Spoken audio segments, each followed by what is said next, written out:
Ser podcast.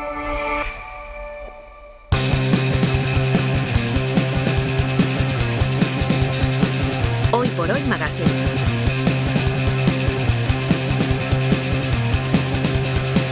Ser podcast.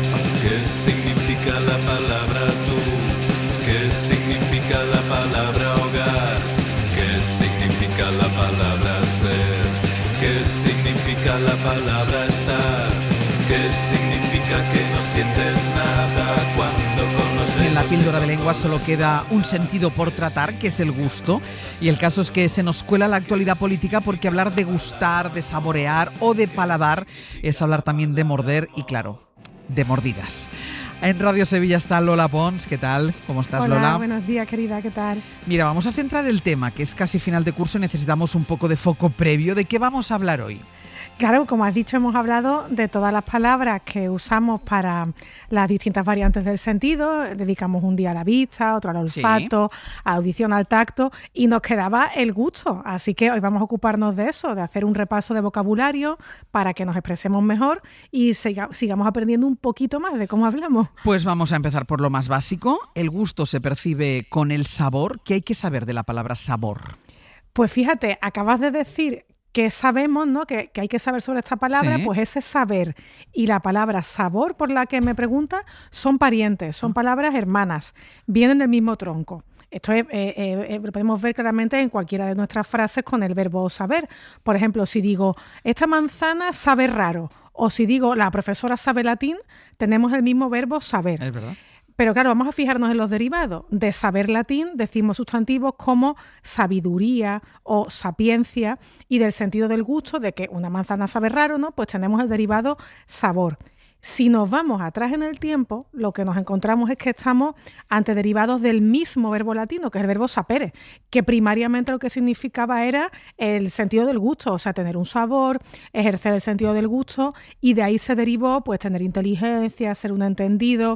Es decir, el primer valor que tenemos es el más literal, y después de ahí se han ido derivando los sentidos más figurados. Claro, porque el sentido del gusto es muy físico, pero lo aplicamos a cosas que no saben en el sentido literal. Pienso, por ejemplo, en cuando decimos, me sabe mal decir esto.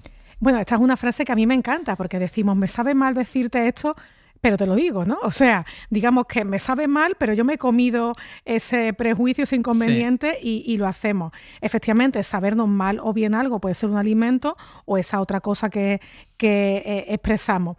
El uso del vocabulario, del sabor, fuera del mundo físico, o sea, fuera del paladar, es muy común. Pienso en un adjetivo que decimos mucho en Andalucía como saborío o esaborío, que puede ser un poco desagradable, ser seco, ser antipático, y eso viene de desaborido, y de desaborido viene también desabrido, que ya yo diría que lo aplicamos muy poco a la comida. Desabrimos lo decimos pues de una actitud, de una respuesta, apenas se aplica propiamente al sentido del gusto. Pero esto es como decir que alguien es soso, ¿no? Es un sabor aplicado a una persona. Claro, y además ahí vemos que los sabores tienen más o menos prestigio, o sea, lo salado es algo agudo, ¿no? Es más penetrante al comer y deja más huella. Entonces, si alguien da una respuesta aguda, nos gusta. En cambio, un alimento soso pasa desapercibido y una persona sosa pues no nos gusta demasiado. También hablamos de un chiste picante, hablamos de un comentario ácido o incluso, digamos, de la propia digestión. Puedo salir de una reunión y decir que me deja un buen regusto, ¿no? O sea, que el sabor es un buen descriptor inmediato de sensaciones físicas. O sea, que con él describimos cosas que, digamos, no nos hemos comido, ¿no? Pero que nos dejan alguna sensación. Y de aquí sacamos una reflexión para que también pensemos todos sobre esto, que el lenguaje figurado, la metáfora, los símiles, se estudiaban en las clases de literatura, pero no están solo en la lengua literaria, no solo están en la poesía, están en el habla común. ¿Y por qué decimos, Lola, que algo sabe a rayos si no vamos por la vida probando los rayos? Mira, a mí me encanta, bueno, tú dirás que siempre digo que me encantan todas las expresiones, sí. Pero es que es verdad que me encantan todas. Saber a rayos es una expresión coloquial que significa que algo huele o que sabe muy mal, ¿no?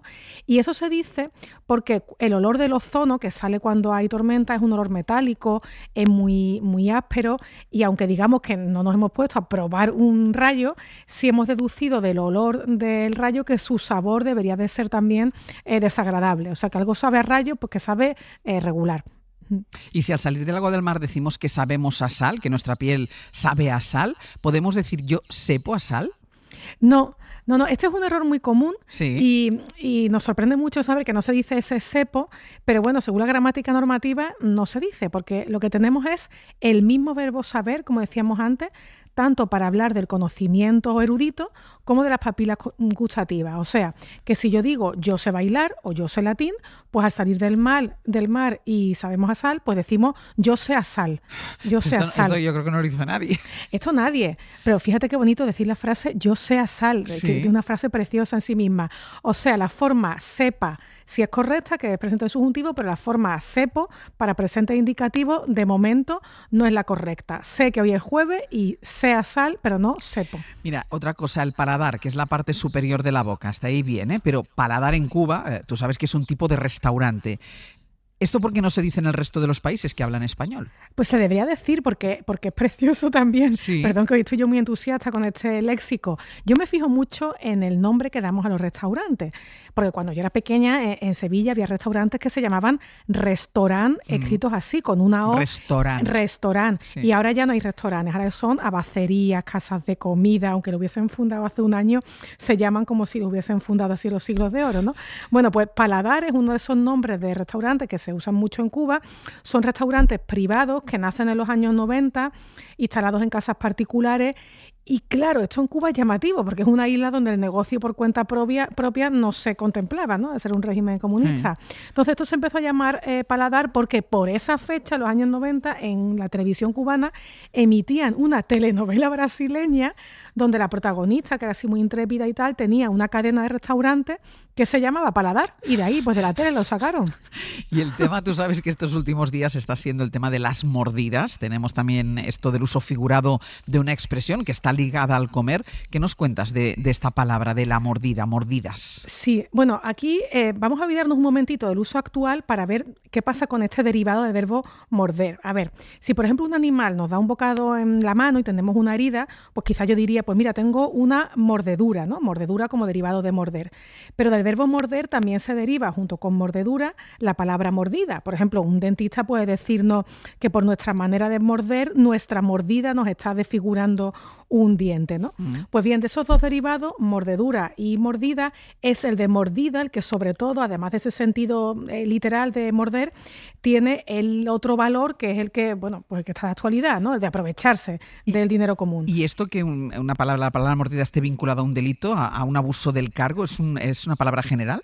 Es una palabra general, esto va a sonar muy desconsolador, en fin, después de tanto entusiasmo que te he mostrado hoy, pero es tan general la palabra mordida como lo son las mordidas, tristemente. O sea, la mordida se llama también soborno, se llama untada, en América a veces se dice coima, pero la expresión vinculada al gusto y más extendida para esto es mordida.